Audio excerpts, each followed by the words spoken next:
Subscribe now and press the bell icon. Never miss an update. Hello everyone, जय हिंद दोस्तों। आपका स्वागत है महेंद्रास के ऑफिशियल यूट्यूब चैनल पर। 30 मई का करंट अफेयर लेकर मैं तैयार हूं। क्या आप भी तैयार हैं? तो चलिए शुरू करते हैं, बढ़ते हैं अपने इंस्पिरेशनल कोट की तरफ। आज का इंस्पिरेशनल कोट है, कमजोरी सब में होती है मगर कमजोर सिर्फ वह होता है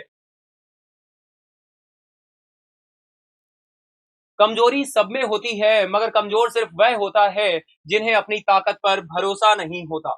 मजबूरी सबकी होती है मगर मजबूर सिर्फ वह होते हैं जिन्हें अपनी कीमत का एहसास नहीं होता। तो डियर, बिल्कुल अपने आप को वैल्यूज देना शुरू करिए, अपने आप को कीमत देना शुरू करिए और अपनी वैल्यूज के साथ, अपने एफर्ट्स के साथ आगे बढ़ते जाइए। चलिए, इसी के साथ ही आपकी जानकारी के लिए बता दूं, ये session PIB, all India radio, Indian express, Hindustan times, business standard and other sources से सिलेक्टेड न्यूज कंपाइल की जाती है जो आपके एग्जाम के लिए रिलेवेंट हो।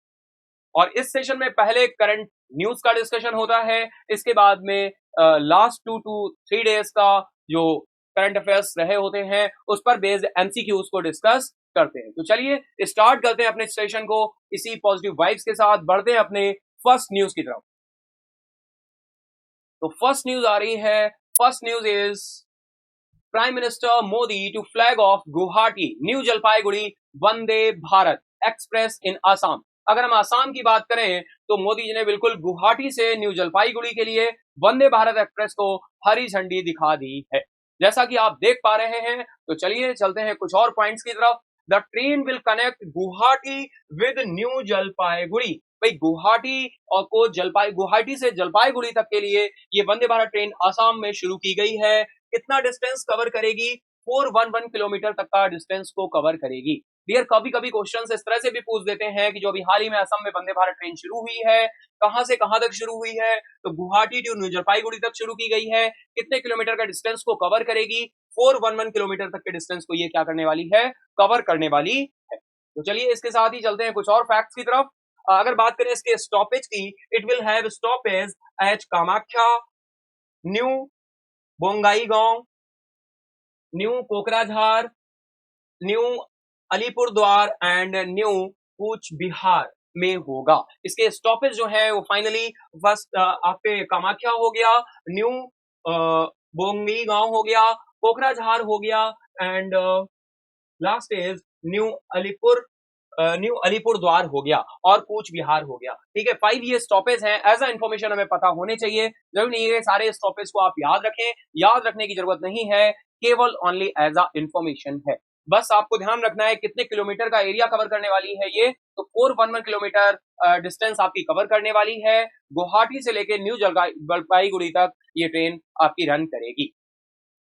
बिल्कुल। ये इसके बाद में प्रधानमंत्री, the prime minister will also dedicated 182 route kilometres of newly electrified sections. इसको भी क्या करने वाले हैं? मोदी जी शुरू करने वाले हैं। प्रधानमंत्री नए विद्युतीकृत खंडों में 182 रूट किलोमीटर को भी समर्पित करेंगे और इसका भी इनॉग्रेशन करेंगे। Next is Mr. Modi will also inaugurated a newly constructed diesel electric multiple unit and mainline electric multiple unit said at Lumding in Assam. बिल्कुल डियर इंपॉर्टेंट है। डायरेक्ट देखिए, ये ऐसा पॉइंट है कि अगर डायरेक्टली ये एग्जाम में आ गया तो कहीं ना कहीं हम स्किप कर सकते हैं, इसी वजह से मैं इसको लेकर आया हूं। श्री मोदी ने असम के लुमडिंग में नवनिर्मित डीजल इलेक्ट्रिक मल्टीपल यूनिट का भी शुभारंभ किया है। Main line electric multiple unit set का भी उद्घाटन करेंगे। ठीक है ना डियर? तो बिल्कुल आई होप आपको ये न्यूज क्लियर होगी। ठीक है, असम में भी वंदे भारत ट्रेन को क्या कर दिया गया है? शुरू किया गया है। कहां से कहां तक शुरू किया गया है? गुवाहाटी से लेके न्यू जलपाईगुड़ी तक। ठीक है, 411 किलोमीटर का डिस्टेंस कवर करेगी। इससे पहले जो ट्रेन थी यार वो अप्रॉक्स 5 और 30 मिनट का टाइम लेती थी, ये 4 और 30 मिनट का टाइम लेगी, यानी 1 घंटे टाइम को क्या किया गया है? कम किया गया है। तो आई होप आपको ये न्यूज क्लियर होगी। बढ़ते हैं हम नेक्स्ट न्यूज की तरफ।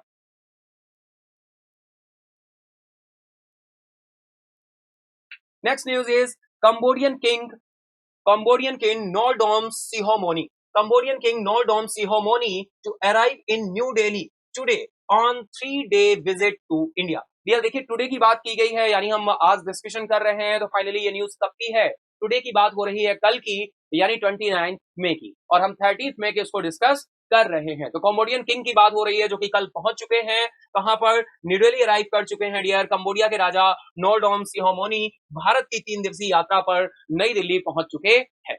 तो बिल्कुल बहुत ही इंपॉर्टेंट होगा, इनका नाम हमको ध्यान रखना है, कंट्री का नाम ध्यान रखना है, और भी रिलेटेड फैक्ट्स हैं। तो चलिए देखते हैं क्या फैक्ट्स और पॉइंट्स हो रहे हैं जो हमें ध्यान रखने हैं। First is king of Cambodian Norodom Sihamoni will arrive in New Delhi on a 3-day visit to India. The king will have bilateral meeting with President Draupadi Murmu and prime minister Narendra Modi, यानी ये द्रौपदी मुर्मू जी के साथ भी और हमारे prime minister Narendra Modi ji के साथ भी द्विपक्षीय बैठकें होंगी। नरेश यहाँ पर राजा के लिए बात की गई है ना, कंबोडियन नरेश, तो इसलिए ये वर्ड यूज किया गया है। कंबोडिया के राजा नोरोडोम सिहामोनी भारत में 3 दिवसीय यात्रा पर हैं, नई दिल्ली पहुंच चुके हैं, द्रौपदी मुर्मू जी के साथ और प्रधानमंत्री के साथ बायलैटरल द्विपक्षीय बैठकें करेंगे। नेक्स्ट इज हम बात करें, कंबोडिया की बात हो रही है, तो डियर देख लेते हैं मैप पे कंडीशन को देख लेते हैं। आप ये देख पा रहे हैं, ये आपको इंडिया दिख रहा है डियर यहाँ पर, और यहाँ से अगर हम आए तो ये आपका कंबोडिया आपका आ रहा है। मैं पेन चेंज कर लेता हूँ, ये इंडिया है आपको दिख रहा है, देन यहाँ से ये आपका कंबोडिया दिख रहा है। अगर डियर हम बात करें कंबोडिया की, तो यहाँ पर इसकी कैपिटल जो हो जाती है नोम प्नेम, और अगर हम बात करें करेंसी की, तो कंबोडियन रियल इसकी करेंसी है। ठीक है, तो मैप में भी सिचुएशन आपको क्लियर हो रही होगी, समझ पा रहे होंगे। अगर पड़ोसी देश की बात करें कंबोडिया में, तो थाईलैंड है, लाओस है, वियतनाम है, इधर आपका गल्फ ऑफ थाईलैंड है, ठीक है, और ये वियतनाम है आपका, ये साउथ चाइना सी है, ठीक है। तो इस तरह से ये आपकी लोकेशन हो जाएगी। चलते हैं नेक्स्ट पॉइंट की तरफ।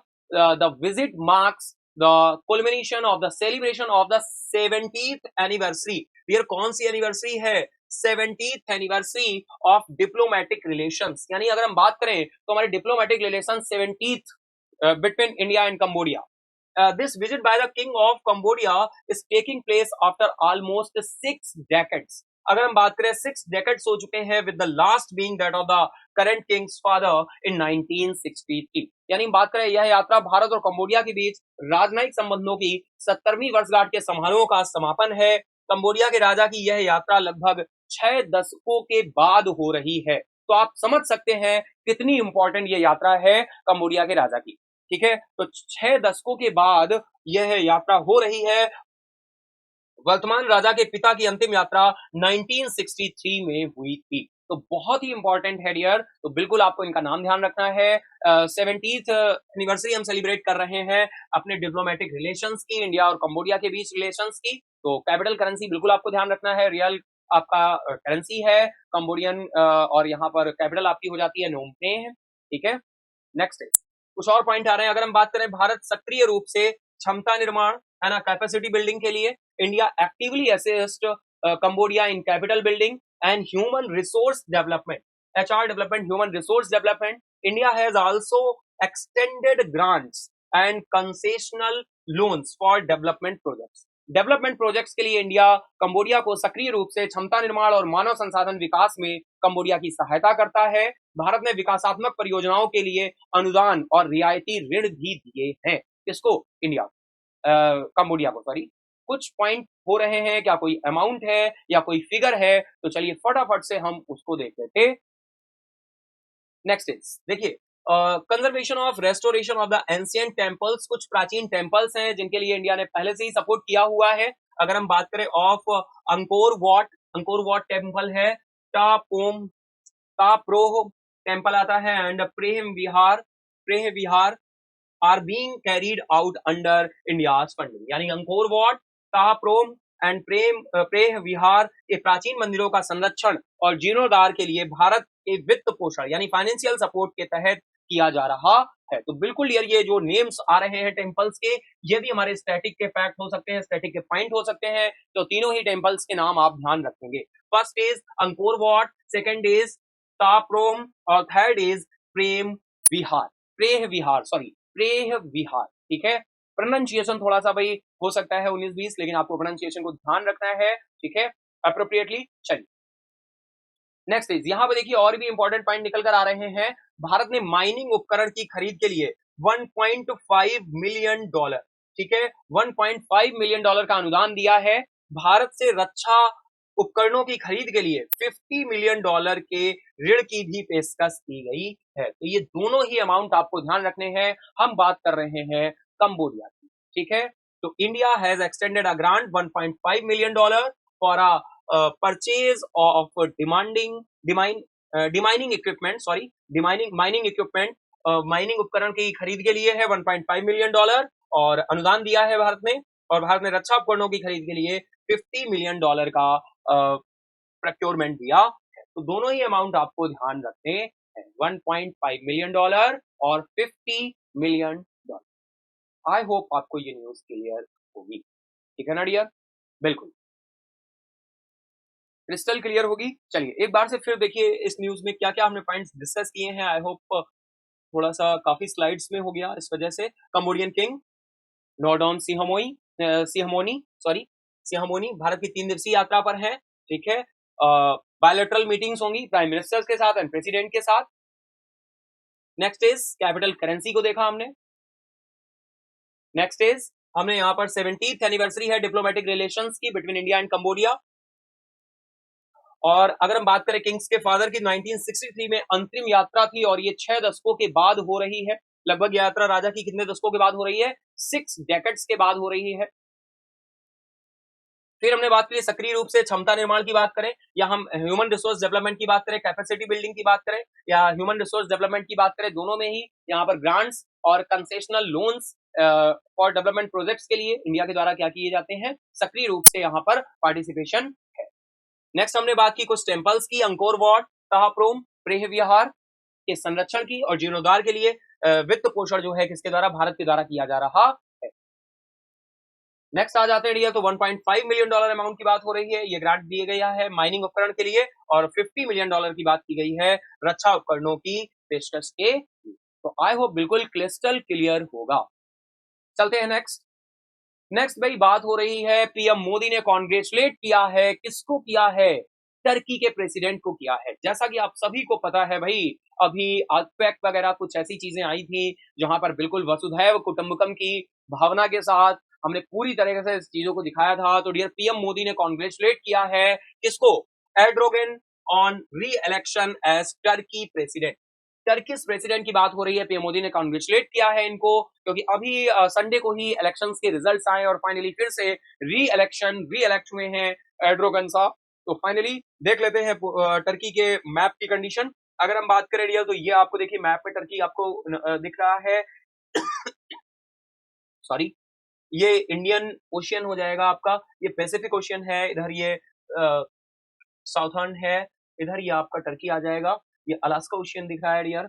और हम बात करें अगर यहाँ पर तुर्की की कैपिटल की, तो कैपिटल आपकी अंकारा हो जाएगी। और हम बात करें करेंसी की, तो करेंसी आपकी तुर्की लीरा है, तुर्किश लीरा, ठीक है, तुर्किश लीरा। अगर हम इनके पड़ोसी देशों की बात करें तो डियर ये ब्लैक सी हो जाता है इधर, और ये बुल्गारिया है, इधर बुल्गारिया है, इधर ये जॉर्जिया है, अर्मेनिया है, ईरान है, इराक है, सीरिया है, साइप्रस है, ये मेडिटेरेनियन सी पड़ जाता है, मेडिटेरियन सी है, ग्रीस है इधर, है ना, और ईरान इराक आ रहे हैं। तो डियर समझ ही रहे हैं आप इंडिया की लोकेशन कहाँ पर किधर होगी, है ना। कुछ लोकेशन देखिए आपको यहाँ पे दिख रहा है, ये आपका अपना इंडिया है, अपना भारत है, अपना इंडिया है, ठीक है ना। तो इसी तरह से ये देखिए पड़ोसी देशों की हमने बात की, तो यहाँ पर इस तरफ इधर जाकर इंडिया आएगा, ईरान है, इराक है, ठीक है। आई होप आप सिचुएशन को समझ रहे होंगे कहाँ पर ये मैप में पड़ रहा है, वर्ल्ड मैप में, ठीक है। तो कैपिटल हो जाएगी अंकारा, और अगर हम बात करें तुर्किश लीरा, इसकी क्या हो जाएगी? करेंसी हो जाएगी। नेक्स्ट चलते हैं पॉइंट्स की तरफ। श्री एर्दोगन ने रविवार 28 मई 2023 को फिर से चुनाव जीता, और प्रधानमंत्री नरेंद्र मोदी ने सोमवार यानी 29 मई 2023 को तुर्की के राष्ट्रपति ताइप एर्दोगन को उनको फिर से चुने जाने पर बधाई दी और विश्वास व्यक्त किया कि वैश्विक मुद्दों पर दोनों देशों के बीच द्विपक्षीय संबंध बढ़ते रहेंगे। ये देखिए होता क्या है, जब किसी भी कंट्री में इलेक्शन होता है और हमारे उस कंट्री के साथ रिलेशंस होते हैं, अगर फिर से वही जो लीडर होते हैं वो चुनकर आते हैं, री इलेक्ट होके आते हैं, तो हमारे जो रिलेशंस हैं वो और मजबूत होते हैं, स्ट्रांग होते हैं। ठीक है ना। इंटरनेशनल रिलेशंस और हमारे स्ट्रांग होते हैं, क्योंकि बहुत सारी ट्रीटी साइन अप होती हैं, बहुत सारे एग्रीमेंट्स होते हैं, वो एज इट इज उसी तरह से कंटिन्यू चलते रहते हैं। और अगर वहां पर क्या होता है भाई, अगर गवर्नमेंट चेंज हो जाती है ना, तो फिर क्या होता है, फिर नए सिरे से एक शुरुआत होती है उस कंट्री के साथ हमारे रिलेशंस की। अगर रीइलेक्ट हो जाते हैं फिर से same same person same same party, तो फिर क्या होता है, हमारे रिलेशंस और स्ट्रांग होते हैं। ठीक है, कंटिन्यू होते हैं उसी तरह से। तभी बोला गया है कि वैश्विक मुद्दों पर दोनों देशों के बीच द्विपक्षीय संबंध और बढ़ते रहेंगे। ठीक है ना डियर। चलिए इसी के साथ देखते हैं कुछ और पॉइंट्स की तरफ। चलते हैं नेक्स्ट करंट अफेयर्स की तरफ। नेक्स्ट आ रहा है प्रवीण कुमार श्रीवास्तव। बात हो रही है प्रवीण कुमार श्रीवास्तव जी की। स्वर्ण भाई, इनको शपथ दिलाई गई है इन एज सेंट्रल विजिलेंस कमिश्नर। तो बहुत ही इंपॉर्टेंट है, प्रवीण कुमार श्रीवास्तव ने केंद्रीय सतर्कता आयुक्त के रूप में शपथ ग्रहण की है। और बिल्कुल शपथ ग्रहण यहाँ पर राष्ट्रपति द्रौपदी मुर्मू जी के द्वारा दिलाई गई है। तो सेंट्रल विजिलेंस कमिश्नर की बात हो रही है डियर। प्रवीण कुमार श्रीवास्तव ने आज केंद्रीय सतर्कता आयुक्त के रूप में शपथ ली। राष्ट्रपति द्रौपदी मुर्मू ने उन्हें राष्ट्रपति भवन में पद की शपथ दिलाई है। श्रीवास्तव की बात करें अगर हम dear, mister Srivastava is a 1988 batch retired Indian administrative service, IAS officer रहे हैं of the Assam Meghalaya cadre से बिलोंग करते हैं डियर। श्रीवास्तव 1988 के बैच के असम मेघालय कैडर के भारतीय प्रशासनिक सेवा के सेवानिवृत्त अधिकारी हैं। तो बिल्कुल अपॉइंटमेंट है प्रवीण कुमार श्रीवास्तव जी का, केंद्रीय सतर्कता आयुक्त के रूप में इनको शपथ दिलाई गई है। ठीक है, तो आई होप इतना आपको क्लियर होगा। अप्रॉक्स हम लोग 2 से 3 न्यूज़, शायद 3 न्यूज़ हम लोग डिस्कस कर चुके हैं, है ना। थर्ड न्यूज़ नेक्स्ट इज बिल्कुल डिफेंस मिनिस्टर राजनाथ सिंह जी की बात हो रही है। Defence minister Rajnath Singh to attend swearing in ceremony of Nigeria's president elect Bola Ahmed Tinubu. बोला अहमद टिनुबू। रक्षा मंत्री राजनाथ सिंह नाइजीरिया के नव निर्वाचित राष्ट्रपति बोला अहमद टिनुबू के शपथ ग्रहण समारोह में शामिल होने पहुंचे हैं। तो डियर बिल्कुल बहुत ही इंपॉर्टेंट ये पॉइंट है। ठीक है, कुछ पॉइंट्स देखते हैं। रक्षा मंत्री राजनाथ सिंह अबुजा के ईगल स्क्वायर में नाइजीरिया के नव निर्वाचित राष्ट्रपति बोला अहमद टिनुबू, बिल्कुल नेम इंपॉर्टेंट होगा डियर, जितने भी आपके न्यूली अपॉइंट के शपथ ग्रहण समारोह में शामिल होने के लिए निकल चुके हैं। ठीक है ना। नेक्स्ट इज वह नाइजीरिया के 3 दिवसीय दौरे पर हैं। बिल्कुल नाइजीरिया के 3 दिवसीय दौरे पर हैं। उनकी यात्रा भारत और नाइजीरिया के द्विपक्षीय संबंधों को और मजबूत करेगी। वह किसी भारतीय रक्षा मंत्री की नाइजीरिया की पहली यात्रा है। तो ये और इंपॉर्टेंट हो जाता है क्योंकि यह द्विपक्षीय संबंधों को और मजबूत करेगा और किसी भारतीय रक्षा मंत्री की, किसी इंडियन डिफेंस मिनिस्टर की फर्स्ट, अपने आप में Indian defence minister to Nigeria is a first ever visit है। फर्स्ट एवर विजिट है। ठीक है डियर। तो बिल्कुल अभी हमने 2 कंट्रीज डिस्कस किए, उनके कैपिटल और करेंसी को डिस्कस किया। नाइजीरिया की कैपिटल करेंसी की बात करें तो भाई अबुजा अभी आया इसकी कैपिटल, लेकिन करेंसी आप लोग कमेंट बॉक्स में बताएंगे। करेंसी आप लोग कमेंट बॉक्स में कमेंट करके बताएंगे। ठीक है, बिल्कुल। नेक्स्ट इज कुछ और पॉइंट निकल कर आ रहे हैं। भारत और नाइजीरिया के बीच बढ़ते रक्षा सहयोगों को ध्यान में रखते हुए रक्षा मंत्रालय के वरिष्ठ अधिकारी और महत्वपूर्ण रक्षा पीएसयू के शीर्ष नेतृत्व में श्री राजनाथ सिंह जी आए हैं। ठीक है, बहुत ही सिंपल, बहुत ज्यादा डिटेलिंग में नहीं जाना है, सीधा सा है कि भाई क्या अभी हमने देखा नाइजीरिया की अगर हम बात करें तो नाइजीरिया में क्या रक्षा मंत्री नाइजीरिया के नवनिर्वाचित राष्ट्रपति भोलानाथ टिनुबू के शपथ ग्रहण समारोह में शामिल होने गए हैं। और ये अपने आप का फर्स्ट एवर कोई first time Indian defence minister Nigeria की यात्रा पर है। ठीक है, चलते हैं नेक्स्ट फैक्ट की तरफ, नेक्स्ट न्यूज की तरफ। Next news is 75th UN peace keeper day. 75th UN peace keepers day 29 में। ये हम बात करें पीस कीपर्स डे की तो यूनाइटेड नेशंस के द्वारा ऑल ओवर वर्ल्ड में पीस स्थापित करने के लिए, शांति की स्थापना के लिए इसको मनाया जाता है। Army chief general Manoj Pande lays wreath at national war memorial. 75वां संयुक्त राष्ट्र शांति सैनिक दिवस 29 मई। सेना प्रमुख जनरल मनोज पांडे ने राष्ट्रीय युद्ध स्मारक पर माल्यार्पण किया है और उन शहीदों को याद किया है जो ऑल ओवर वर्ल्ड में शांति की स्थापना के लिए अपने आप को क्या कर गए, शहीद कर गए। कुछ पॉइंट्स देख लेते हैं। First is the chief of army staff general Manoj Pande laid breath at National War Memorial in Delhi today यानी मंडे की बात हो रही है 29 मई की। The representatives of United Nations and ministry of external affairs also laid breath at the war memorial. थल सेनाध्यक्ष जनरल मनोज पांडे ने दिल्ली में राष्ट्रीय युद्ध स्मारक पर पुष्पांजलि अर्पित की है। संयुक्त राष्ट्र और विदेश मंत्रालय के प्रतिनिधियों ने युद्ध स्मारक पर माल्यार्पण किया है। तो डियर बिल्कुल बात हो रही है international day of United nation peace keepers की। बिल्कुल डे इंपॉर्टेंट होगा, क्या थीम होने वाली है ये भी हम देखते हैं। चलते हैं next slide. The breath laying ceremony was organized to commemorate the 75th UN Peacekeepers Day. Peace begins with me is the theme of the 75th anniversary of Peacekeepers Day. पुष्पांजलि समारोह 75वें संयुक्त राष्ट्र शांति सैनिक दिवस के उपलक्ष्य में आयोजित किया गया था। पीस कीपर्स डे की 75वीं वर्षगांठ की जो थीम है, शांति मेरे साथ शुरू होती है, ये आपका थीम हो जाएगी। तो बिल्कुल आप देख पा रहे हैं जनरल मनोज कुमार पांडे जी हैं, है ना, फॉरेन डेलीगेशंस हैं एंड देन ठीक है। तो finally peace begins with me. Next news आ रही है 3-day anti corruption working group meeting under G20 India presidency concludes at Tehri. G20 India presidency के तहत 3 दिवसीय भ्रष्टाचार विरोधी कार्य समूह की जो बैठक है वो टिहरी में संपन्न हुई है। और अगर हम बात करें टिहरी तो भाई ये कहां पर आ रहा है, तो डियर उत्तराखंड के टिहरी में ये मीटिंग संपन्न हुई है। जैसा कि आप सभी जानते हैं G20 प्रेसिडेंसी इंडिया कर रहा है, तो देखते हैं क्या पॉइंट्स और पॉइंट निकल कर आ रहे हैं। चलते हैं नेक्स्ट स्लाइड पर।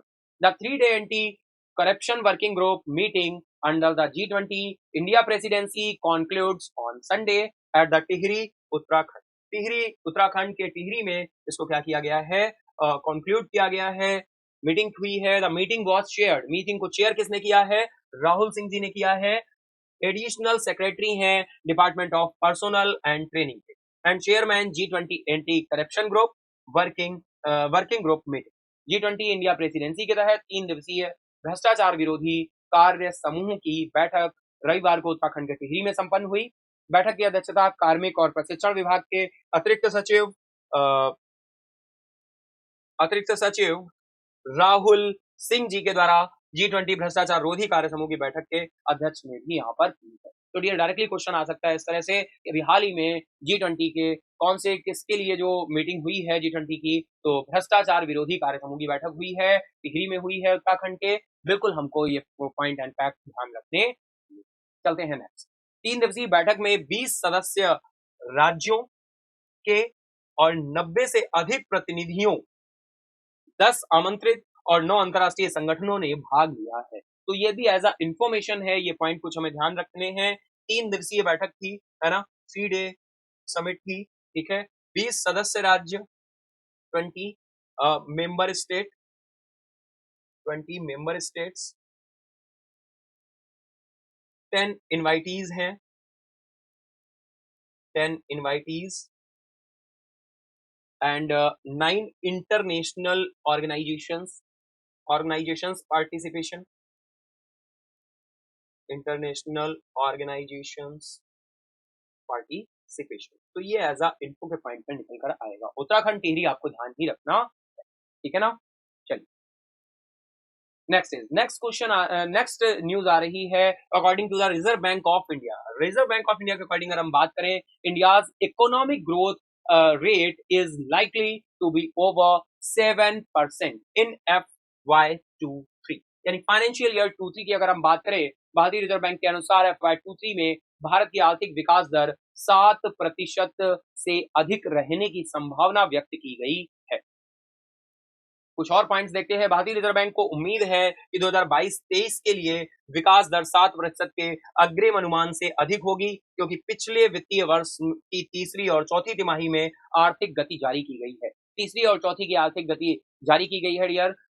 ग्रोथ आपकी बताई गई है, 22-23 की बात हो रही है, जो इससे पहले से हमने एग्जेम्प्ट कर रखा था, एक्सपेक्ट कर रखा था, उससे भी अधिक ग्रोथ रहने की बात की गई है। तो 7% बिल्कुल ध्यान रखना है। GDP growth rate dear prediction ही पूछा जाता है, जो एक्सपेक्ट किया जाता है उसी वही हमारे एग्जाम का पार्ट रहता है। तो बिल्कुल वन बाय वन हम लोग देखते हैं कि भाई आरबीआई ने कितना बोला, है ना। जैसे ही हमारा क्वार्टर कंप्लीट होता है, वैसे ही सारे international organizations, national organization GDP की फोरकास्टिंग करने लगते हैं। तो ऐसे ही ये फोरकास्टिंग आरबीआई के लिए आ रही है, आरबीआई ने किया हुआ है और यहाँ पर एक्सपेक्ट किया है ग्रोथ को कितना 7% से अधिक रहने की संभावना जताई है।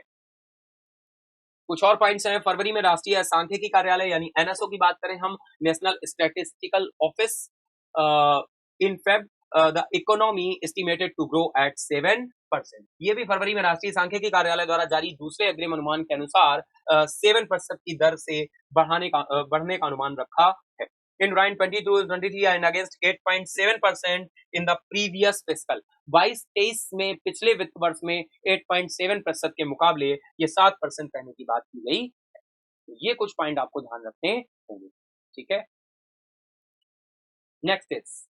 नेक्स्ट न्यूज आ रही है, एडीबी की बात हो रही है। ADB gives a 141.12 billion dollar, billion की बात हो रही है। 141.12 मिलियन डॉलर की बात हो रही है डियर, मिलियन डॉलर की बात हो रही है, ध्यान दीजिएगा, ठीक है ना। बिल्कुल, एक सेकेंड। 141.12 मिलियन डॉलर, ये अमाउंट है, ये फिगर है, आपको ध्यान रखना है। एडीबी ने आंध्र प्रदेश में औद्योगिक गलियारे के विकास के लिए 141.12 मिलियन डॉलर का ऋण दिया है। आंध्र प्रदेश कहीं ना कहीं एग्जाम में जरूर देखने को मिलेगा डियर। ये जो भी आपके एडीबी हो, वर्ल्ड बैंक हो एंड अदर जो भी स्टेट्स के इंफ्रास्ट्रक्चर को मजबूत करने के लिए यहाँ पे सैंक्शंस रहते हैं, लोन्स रहते हैं, फाइनली उनके अमाउंट्स किस वजह से दिया जा रहा है वो डायरेक्टली हमारे एग्जाम का पार्ट बनता है। नेक्स्ट इज बहुक्षेत्रीय दृष्टिकोण अपनाने के माध्यम से एडीबी वित्त पोषण से राज्य को औद्योगिकीकरण को बढ़ावा देने में मदद मिलेगी। राज्य के सकल घरेलू उत्पाद में विनिर्माण, मैन्युफैक्चरिंग के हिस्सेदारी में वृद्धि होगी, प्रतिस्पर्धा का निर्माण होगा और परियोजना लक्षित क्षेत्रों में रोजगार पैदा होगा। फिर अगर हम बात करें जो भी हमारे हाईवे प्रोजेक्ट्स होते हैं, या फिर अगर हम बात करें यहाँ पर डेवलपमेंट की बात की गई है, इंडस्ट्रियल कॉरिडोर की बात की गई है, इंफ्रास्ट्रक्चर की अगर हम बात करें या रोड्स की, हाईवेज की बात करें, तो देश का जो विकास होता है, किसी भी कंट्री का अगर विकास हमें करना है, जितने आपकी रोड्स होंगी, हाईवे होंगे, ठीक है ना, इंफ्रास्ट्रक्चर बढ़ेगा, इंफ्रास्ट्रक्चर जितना मजबूत होगा, ग्रोथ उतनी ही फास्ट होती है। तो बिल्कुल इसी वजह से यहाँ पर एडीबी के द्वारा फाइनेंसिंग की गई है। तो adopting a multi sectoral approach को ध्यान रखते हुए will help the state in promoting industrialization to increase the share of manufacturing in the state's GDP, जिससे स्टेट्स की जीडीपी को बिल्डअप किया जा सके, build competitiveness and generate employees in project target. तो आपको अमाउंट ध्यान रखना है, एडीबी ने सैंक्शन किया है 141.12 मिलियन डॉलर का। नेक्स्ट इज कुछ और पॉइंट देखिए, वित्त पोषण विशाखापत्तनम नोड में 160 हेक्टेयर, ठीक है ना, ये थोड़ा सा ध्यान रख सकते हैं, बहुत ज्यादा आपको ध्यान नहीं रखने की जरूरत है। रामविली, ठीक है, और 1441 हेक्टेयर नक्कापल्ली औद्योगिक समूह की, ठीक है ना। एक वित्त पोषण आपको ध्यान रखना है विशाखापत्तनम नोड में है, एक नक्कापल्ली रामबिली और 441 हेक्टेयर नक्कापल्ली औद्योगिक समूह के स्टार्टअप क्षेत्र में आंतरिक बुनियादी ढांचे के विकास के साथ साथ अच्युतपुरम अनकापल्ली अच्युतपुरम अनकापल्ली सड़क के 13.8 किलोमीटर के चौड़ीकरण के साथ औद्योगिकी बुनियादी ढांचे को मजबूत करने में मदद करेगा और नक्कापल्ली क्लस्टर के लिए 4.4 किलोमीटर के पहुंच मार्ग को सुधारना है। तो देखिए एक बार फिर से मैं यहाँ पर आपको बिल्कुल क्लियर कर देता हूँ। फर्स्ट इज 160 हेक्टेयर की जो बात हुई है, ये बात हुई है किसके लिए? विशाखापत्तनम नोड के, ठीक है ना। तो ये विशाखापत्तनम नोड, देखिए कितने नोड्स हैं, फर्स्ट नोड आ गया विशाखापत्तनम नोड, ठीक है। Second is 160 hectare infrastructure in the startup area of, ये लोकल प्लेस का नाम है आपका रामबिली, ठीक है, लोकल प्लेस का नाम है। फर्स्ट इज विशाखापत्तनम नोड के रामबिली एंड ये जो 441 हेक्टेयर आ रहा है नक्कापल्ली इंडस्ट्रियल क्लस्टर्स, ये सेकंड इज आपका आ गया, ठीक है ना, Nakkapalli industrial clusters winding of 13.8 kilometres of, फिर ये आ रहा है आपका लास्ट इज अच्युतपुरम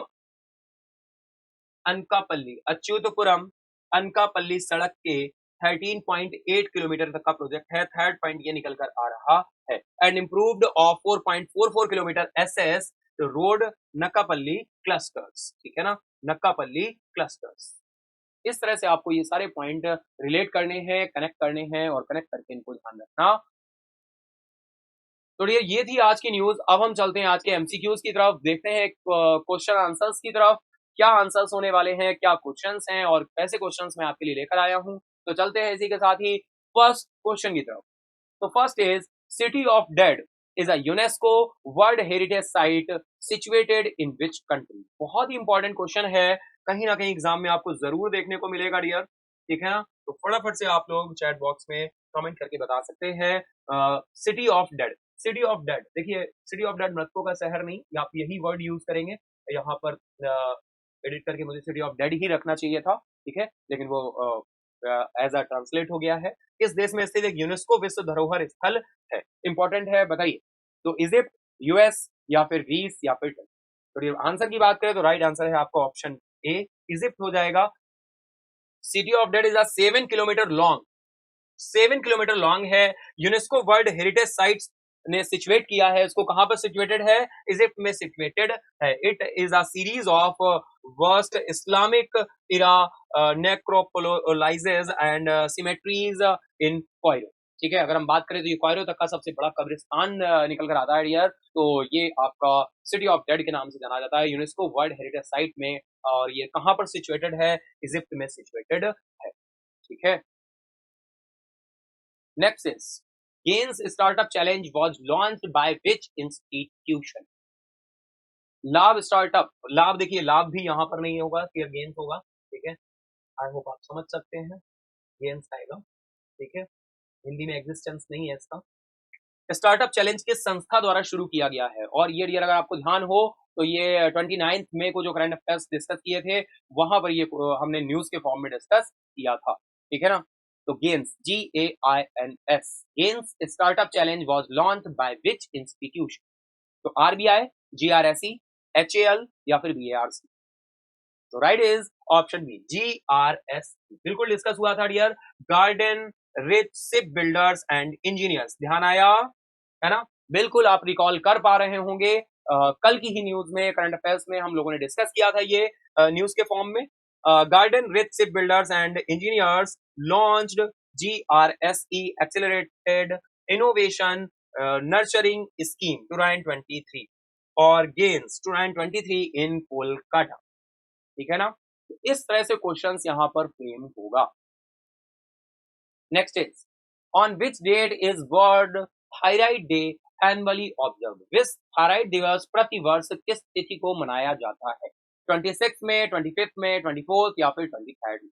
तो वन लाइनर सीधा सा आपका है, तो भाई राइट आंसर होगा ऑप्शन बी, 25 में। Every year on 25th May, World Thyroid Awareness Day is observed to increase awareness of thyroid disorders and how they affected pupils' health.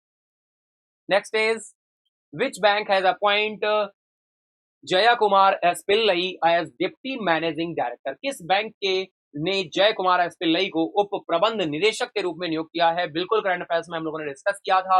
IDBI bank है, union bank है, Andhra bank है, axis bank है। बिल्कुल, तो right answer यहां पर निकल कर आएगा आपका ऑप्शन ए। बिल्कुल, it is a very simple. IDBI bank industrial development bank of India as a private sector bank, the board of directors of IDBI bank approved the appointment of Jay Kumar S. Pillai as a deputy managing director on the bank's board for a tenure of 3 years. Next is, which country successfully test launched the Kyber new generation ballistic missile? किस देश ने नई पीढ़ी की ballistic missile Khyber का सफलतापूर्वक परीक्षण किया है? Indonesia, Italy, Iraq, Iran. बिल्कुल डियर, यहाँ पर अगर हम बात करें तो ये भी इंपॉर्टेंट कैटेगरी में जाएगा। इस तरह के जो भी न्यूली आपके सक्सेसफुली बैलिस्टिक मिसाइल्स के परीक्षण होते हैं, चाहे वो कंट्री के हों तो बहुत ही इंपॉर्टेंट है, अदर कंट्रीज के भी इंपॉर्टेंट हो जाते हैं। बिल्कुल, अच्छा ऑप्शन में इंडिया तो नहीं है, बिल्कुल नहीं है। इंडोनेशिया, इटली, इराक और ईरान है। तो बिल्कुल राइट आंसर यहाँ पर जाएगा ऑप्शन आपका ईरान। ईरान की बात हो रही है। ईरान ने क्लेम किया to have successfully test launch किया है बैलिस्टिक मिसाइल 25 मई को, reported as the state media IRNA। The missile in question is the new surface to surface missile है, बैलिस्टिक मिसाइल है, कॉल्ड खैबर के नाम से जाना जाता है इसे, with a range of 2000 kilometres and was able to carry 1500 kilogram का वॉर हेड ले जा सकता है, युद्धक सामग्री ले जा सकता है 1500 किलोग्राम की। नेक्स्ट क्वेश्चन इज कौन सा राज्य भारत का पहला ई शासित राज्य बन गया है? It's a very simple question है।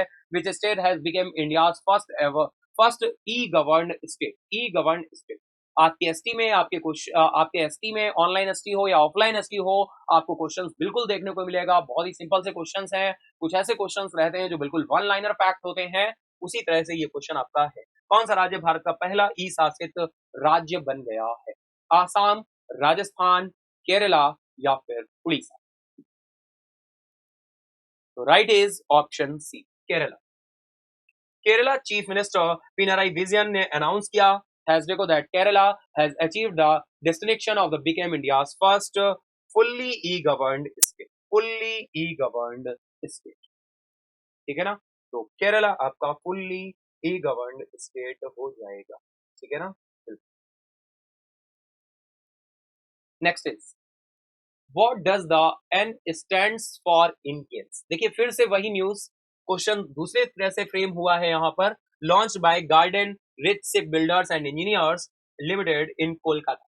तो कोलकाता में Garden rich ship builders and Engineers Limited द्वारा लॉन्च किए गए गेम्स में एन का मतलब क्या है? नेचुरल, न्यूट्रिशियस, नॉर्मल या फिर नर्चरिंग?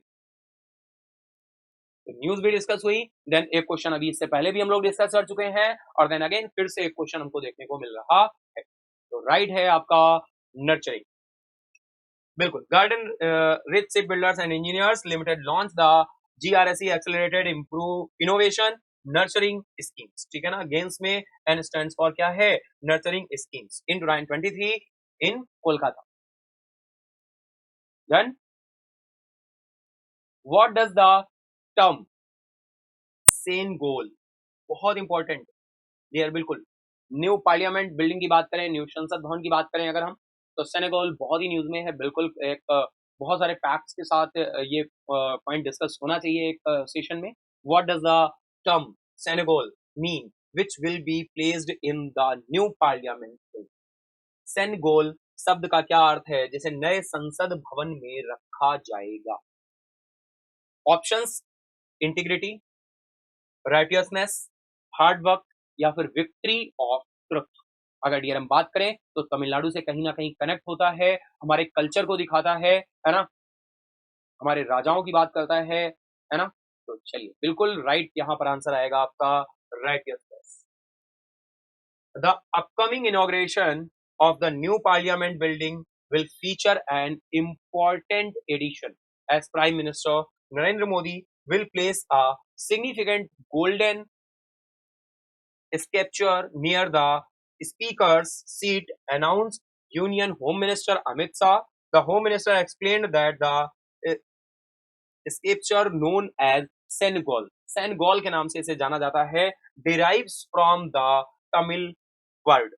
Tamil word है ये, सेमई मीनिंग राइटियसनेस, है ना डियर? राइटियसनेस। जो राजा महाराजा हुआ करते थे, जब सत्ता हस्तांतरण होती थी, जब सत्ता का हस्तांतरण होता था, ट्रांसफर होती थी, क्या है ना? जब कोई भी राजा किसी राजा को क्या करता था, सत्ता हस्तांतरण करता था, तो फाइनली ये उसे उसकी रूप में दिया जाता, ठीक है? वो एक प्रतीक होता, तो उसी को हम सेनेगल के नाम से जानते हैं। तमिल कल्चर को ये बिलोंग करता है डियर, है ना? Next is Which bank has launched the digital onboarding platform Sarthi? किस बैंक ने डिजिटल ऑनबोर्डिंग प्लेटफॉर्म सारथी को लॉन्च किया है? ऑप्शन है आपके state bank of India, yes bank, Canara bank या फिर एक्सिस बैंक। तो right is axis bank. Axis Bank has launched Sarthi, a digital onboarding journey to enable electronic data capture or point of sale for merchants. Point of sale for, है ना? Right answer आपका हो जाएगा axis bank. तो बिल्कुल ध्यान रखना है, कहीं ना कहीं एग्जाम में, एसटी में, मॉक टेस्ट में आपको क्वेश्चन जरूर देखने को मिलने वाला है। Next is, in which country did Murali Sreeshankar win the gold at the international jumping meeting? यार अगर लास्ट वीक आपको ध्यान हो तो लास्ट वीक में ये न्यूज हम लोगों ने डिस्कस की थी। ग्रीस, इजराइल, कनाडा या फिर ऑस्ट्रेलिया, इंटरनेशनल जंपिंग मीटिंग में मुरली श्रीशंकर ने किस देश में गोल्ड मेडल जीता है? किस देश में गोल्ड मेडल जीता है? तो इंटरनेशनल जंपिंग मीटिंग जहां हो रही होगी भैया वहीं तो जीता होगा, है ना? जहां पर यह हो रही होगी, हेल्ड हो रही होगी, वहीं पर तो जीता होगा। तो बताइए, तो आंसर क्या जाएगा? ग्रीस। तो ये ग्रीस में हो रही है भाई। India's long jump Murali Sreeshankar successfully defended his title in the men's long jump event at the 30th international jumping meeting है, जो कि ग्रीस के कालिथिया में हो रही है, कैलेथिया में हो रही है। तो बिल्कुल देखिए, एक पॉइंट ये हो गया सीधा, कहां पर हो रही है? ग्रीस के कैलेथिया में हो रही है, ठीक है। और ये मेंस लॉन्ग जंप इवेंट था 30th इंटरनेशनल जंपिंग मीटिंग, ठीक है डियर। और मुरली श्रीशंकर का भी नाम ध्यान रखना है। तो न्यूज या क्वेश्चन होता है एक, लेकिन हमारे फैक्ट और पॉइंट्स बनाता है अनेक। यानी अप्रोक्स कोई भी ऐसी न्यूज या कोई भी ऐसा क्वेश्चन नहीं होगा जहां से मिनिमम 4 to 5, या कोई कोई न्यूज तो होती है कि 8 से 10 तक पॉइंट हमारे बना देती है, जो एग्जाम में बहुत सारे पॉइंट इसी तरह से हमारे पार्ट रहते, हमारे एग्जाम का पार्ट बनते, ठीक है ना डियर? बिल्कुल। बहुत ही सारी चीजें कनेक्टेड करके और इंटरेस्टिंग बनाएंगे इस सेशन को। बस आप इसी तरह से जुड़े रहिए, कनेक्ट रहिए, कंटिन्यू रहिए, है ना? जैसा कि आप देख पा रहे हैं, टाइम टू टाइम हम लोग बहुत ही एक बिल्कुल मैजिकल लेवल पर पहुंचने वाले हैं। इस तरह से करेंगे कि बहुत सारे पॉइंट कनेक्टेड हुए और बहुत सारे फैक्ट्स को कंपाइल्ड वे में बहुत ही सिंपली तरीके से हम लोग याद रख सकते हैं, है ना? बिल्कुल। नेक्स्ट इज, अगर हम बात करें समाचारों में रहा सेंडाई फ्रेमवर्क किस क्षेत्र से संबंधित है? Sendai framework which was seen in the news is associated with which field? Option A, that is climate change. Option B, disaster risk, artificial intelligence या फिर फाइनेंस। सेंडाई फ्रेमवर्क, तो राइट इज है option B, disaster risk. अगर ये हम बात करें थोड़ा सा, तो देखो क्या बोल रहे हैं, the Sendai framework for disaster risk reduction, SFDRR। ये देखिए बहुत ही सिंपल सा है, आपको इसका फुल फॉर्म ध्यान रखना है। Sendai framework for disaster risk reduction, ठीक है ना? तो SFDRR, ठीक है।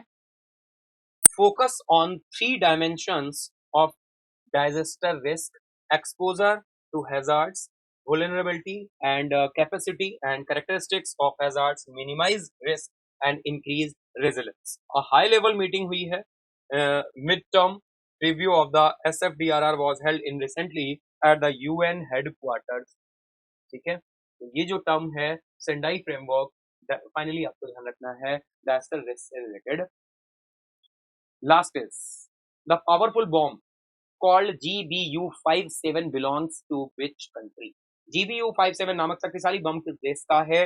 फिर ये as a science and technology में जाए, अदर हम जाएं तो ये इस तरह से क्वेश्चंस बन जाते हैं। ऑप्शन ए इंडिया है, यूएस है, जापान है, चाइना है। GBU-57 नामक शक्तिशाली अभी न्यूज में था, तो फाइनली ये क्वेश्चन मैंने यहाँ पर रख दिया है। देखते हैं, तो ऑप्शन बी आपका राइट हो जाएगा, यूएस आपका राइट है। The US military recently posted pictures of a powerful bomb called GBU-57, designed to penetrate deep into the earth and destroy underground facility. It is known as the Massive Ordnance Penetrators. MOP, massive ordnance penetrators. खैर ये term है, इतना ध्यान रखने की इसे जरूरत नहीं है, ठीक है ना। लेकिन अगर हम बात करें GBU-57 आखिर है क्या, तो ये हमें बिल्कुल कंफर्म होना चाहिए। तो ये यूएस से रिलेटेड है, शक्तिशाली बम है, किस देश का है, विच कंट्री, यूएस। तो डियर ये थे हमारे आज के एमसीक्यूज, आज की करंट अफेयर्स सेशन, है ना। और एमसीक्यूज, आई होप आज के सेशन को आपने एंजॉय किया होगा। इसी तरह से हम लोग करेक्ट होते रहेंगे, करंट अफेयर्स को, न्यूज को, पॉइंट्स को एक कंपाइल्ड सेशन के फॉर्म में डिस्कस करते रहेंगे, ठीक है। तो आज के लिए इतना ही, मिलते हैं हम लोग नेक्स्ट क्लास में। Thank you class, thank you every. एक मिनट, जस्ट मिनट डियर, स्किप हो रहा था। देखिए लास्ट क्लास में हम लोगों ने एक क्वेश्चन आप लोगों से किया था कि भाई कौन सा ऐसा स्मॉल फाइनेंस बैंक है जो मैक्सिमम नंबर ऑफ स्टेट्स में अपनी सर्विसेज दे रहा है, तो वो स्टेट कौन सा है। मैंने बोला था आप लोग लाइव में तो आंसर्स कर ही रहे हैं, वीडियो जैसे ही स्ट्रीम हो जाएगा, कंप्लीट हो जाएगा फाइनली, उसके बाद में फिर आप लोग क्या करेंगे, उस पे आंसर्स करेंगे। तो आंसर्स जो आए थे बहुत सारे, अंतरिप दत्ता जी का आंसर था एयू स्मॉल फाइनेंस बैंक, है ना। फिर इसके बाद में अगर हम बात कर लें तो यहाँ पर मौसमी पाउल ने आंसर किया था AU small finance bank. AU small finance bank यहाँ पे भी था। सीनू तिवारी जी ने एयू स्मॉल फाइनेंस बैंक किया है। यहाँ पर सुरभि सिन्हा ने उज्जीवन स्मॉल फाइनेंस बैंक किया है। बहुत सारे आंसर्स नहीं थे कमेंट बॉक्स में, है ना। ये बिल्कुल मौसमी का आ गया, सीनू तिवारी का आ गया, और सुरभि सिन्हा जी का आ गया, और ये आपका मोनिका कुमारी का आ गया। तो भाई राइट आंसर क्या है, कौन सा ऐसा स्मॉल फाइनेंस बैंक है जो मैक्सिमम नंबर ऑफ स्टेट्स में अपनी सर्विसेज दे रहा है। तो डियर बिल्कुल आपको मैं बता दूं, राइट आंसर है यहाँ पर सुरभि सिन्हा का। उज्जीवन स्मॉल फाइनेंस बैंक ऐसा है जो मैक्सिमम नंबर ऑफ स्टेट्स में अपनी सर्विसेज दे रहा है। अगर हम बात करें तो अप्रोक्स 24 स्टेट्स, अप्रोक्स मैं बात कर रहा हूं डियर, एग्जैक्ट नहीं बोल सकता, लेकिन अप्रोक्स 24 स्टेट्स या इससे भी अधिक स्टेट्स में अपनी सर्विसेज दे रहा है। कौन सा small finance bank, Ujjivan small finance bank, ठीक है। तो इस तरह के क्विज क्वेश्चंस हम लोग फाइनल आपको कंप्लीटली तरीके से देते रहेंगे। तो यहाँ पर राइट आंसर आपका एक ही Ujjivan small finance bank answer आया है केवल, और ये है सुरभि सिन्हा का। तो बिल्कुल सुरभि, वेरी गुड डियर, आपने बिल्कुल सही आंसर किया है, उज्जीवन स्मॉल फाइनेंस बैंक यहाँ पर राइट आंसर हो जाएगा, ठीक है।